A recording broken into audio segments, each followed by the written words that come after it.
What is up, guys? Impact here. Welcome to another post-patch analysis. I'm gonna keep the format that I went with last time. So instead of just showing you random in-game footage of the champions that got changed, I'm gonna go for just scrolling down with the webcam on and whatever, and talk about the changes and what I think they mean for the support players out there. So yeah, let's get going. So yeah, Lol Clan gonna bypass this cast and then kind of changed, not nerfed to the ground, I don't think, but yeah, let's focus on the support changes. So as for Annie, lots of changes here. So the Disintegrate actually got a little nerf for support. So support Annie players got nerfed like all the way through, while mid laner Annie got buffed pretty much. So Disintegrate's cooldown is now reduced by half on all kills. The base damage was reduced, but the AP power ratio was buffed. So this, yeah, I think let me just go for every single change. So base damage on Incinerate got nerfed as well, but the AP ratio was buffed. And then Tibber is pretty much the same thing, right? Because the base damage got nerfed and the AP ratio went up. So like anyone can look at this and say that this is a buff to the mid lane Annie, which it is, to be honest. It's not that bad for supports because you can actually build Frostfang now. So if you build Frostfang, you'll have more damage than you used to have because you're gonna go up pretty much. Actually, with the Frost Queen's claim, you're gonna deal more damage. But it is kind of sucky for any players because this is gonna mean that you'll have a lot less damage during the early game. And Disintegrate, Riot called this a buff, which it kinda is for mid lane Annie. The thing is, the cooldown is reduced by a half on champion and minion kills, and you probably won't be able to get any kills on champions because, well, you're the support, so you want your AD carry to get the kills. And you're not gonna last hit either. Unless you want to stack your passive with Disintegrate, which isn't the optimal use for it, because you're going to steal kills, minion kills away from your AD carry. So, bottom line, I don't think Annie is worthless as a support now, because she still has a lot of auto attack range. She still has that reliable stun. She still has a good kit to engage, disengage, whatever, what have you. She can still be used for pick off. If you build AP, she'll be even better. But her early game power got nerfed to the ground, pretty much. Yeah, that is it for Annie. Now, if you enjoy playing Annie and you enjoy playing her mid, then this is probably the patch to take her mid, because she's a lot stronger now. She's actually better late game just because of these changes. Add that to the Tibber's cooldown reduction from a couple of patches ago, if I'm not mistaken, then you're pretty much set to go. Pretty cool stuff. So Elise was also changed. I know a lot of people don't play Elise support anymore, and she's more of a jungler, so I'm not really gonna focus on this. But if you guys play Elise jungle, or support for that matter, I highly recommend you guys read this carefully.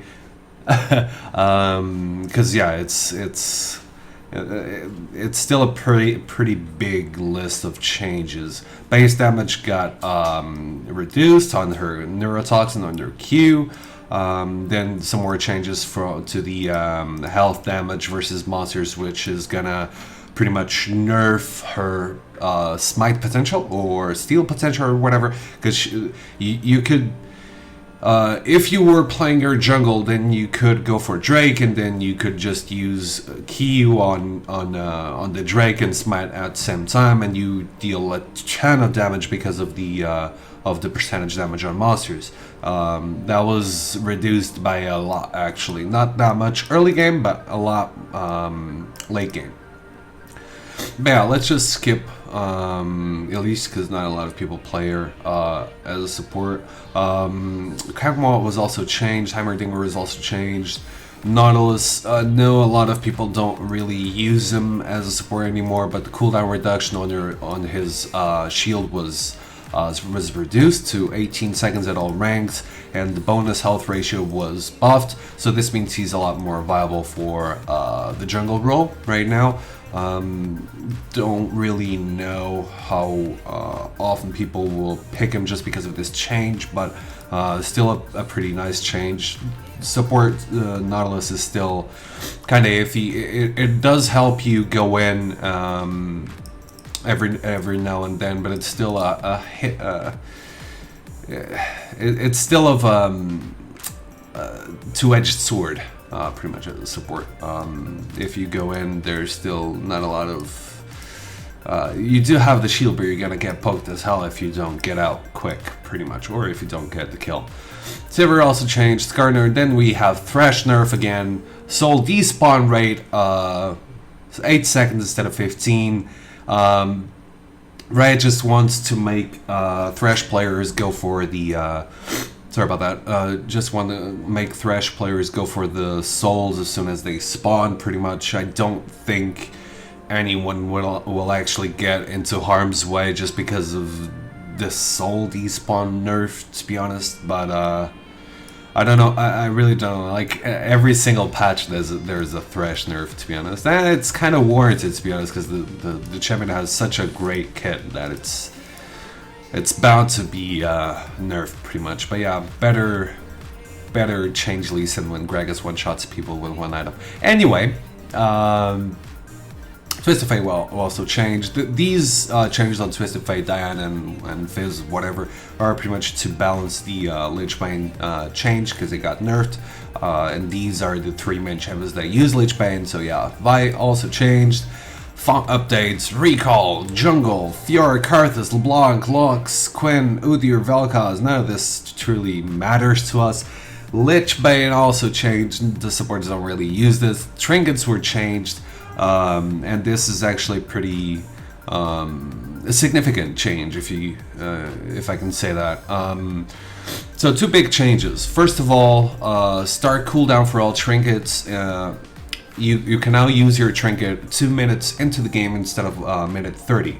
So that means that there's going to be more room for invading, unless you want to spend some of your early gold on wards to prevent that. But I actually like this change, because what we see nowadays is pretty much people not be able to invade at like 150 like we used to, pretty much because of the warding totems. And this is actually going to help out in that regard. It's going to make the map stay dark until the jungler is like midway through the first buff. So I actually like this change. I think it's going to add some more dynamic to the game. To the early game, to be honest. And then the swap cooldown was also reduced to 2 minutes. And this is actually what I truly love about this change.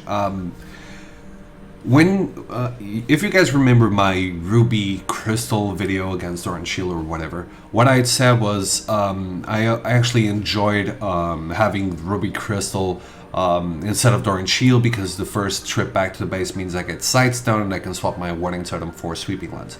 There's one little problem to that, and that's the cooldown, the swap cooldown on trinkets. So as soon as I got my Sweeping Lens trinket, I needed to wait 3 minutes for it to be actually usable. And that kind of sucked, because it didn't help me at all keep bush control in the first 3 minutes of the swap. This way, like 2 minutes is still a big time. It's still a pretty nice change. So if you guys went for Ruby Crystal Start in the past and you followed my advice or whatever, this is actually going to make it even better, because now you're going to have earlier bush control even. So yeah, I really like these changes. I think that is it. Then you have a teleport change. Teleporting to an ally turret reduces the cooldown of teleport by 100 seconds. Yeah, like it's pretty much it's a cool change, not one that's gonna impact the bottom lane too heavily, I don't think. But yeah, expect more people to teleport to your turret instead of behind your opponents, pretty much, because the teleport cooldown is going to be incredibly shorter for it. Graphical updates, Renekton, Syndra, Crystal Scar, and whatever. And that is it for this patch. So not a lot of support changes this time around, guys. Pretty significant ones. The trinket changes were pretty cool. So I would expect more invades even in solo queue right now. The Thresh nerf isn't that big, to be honest. I don't really feel like this is gonna impact my playstyle at all. Nautilus change, not gonna make me play Nautilus anytime soon. The cog mod change was actually pretty cool. It's not a support, but I wouldn't be surprised if you guys saw a lot more cog mods in the future. Elise nerfed, so fortunately not as many Elise ganks in the bottom lane because they're annoying as hell because she got nerfed. But oh, and yeah, Annie pretty much. So I'm guessing Thresh is a little better now. Nah, not Thresh. Annie just, I don't know. I do still think she's top 5 still, especially in solo queue because you can actually build AP. But yeah, still pretty significant nerf. I actually recommend you guys play a few games with her before going ranked to get used to these changes, new damage and whatever. Then go into ranked if you feel like it. Yeah, that's gonna be it for this patch notes, guys, this post-patch analysis. Hope you guys enjoy this new format. Hope this was useful for you. And yeah, finally, Kassadin nerfed. Jesus Christ. Anyway, don't forget to follow my Facebook page if you still haven't done so. I always let you guys in on the latest news. Then you have my Twitter page as well if you want to follow that. And don't forget to subscribe to my channel, pretty much. It's there to deliver video content for you guys. And you can also follow my stream. Yeah. Anyway, guys, that's it for this video. Hope you enjoyed it once again. And yeah, I'll catch you guys next week. Peace out.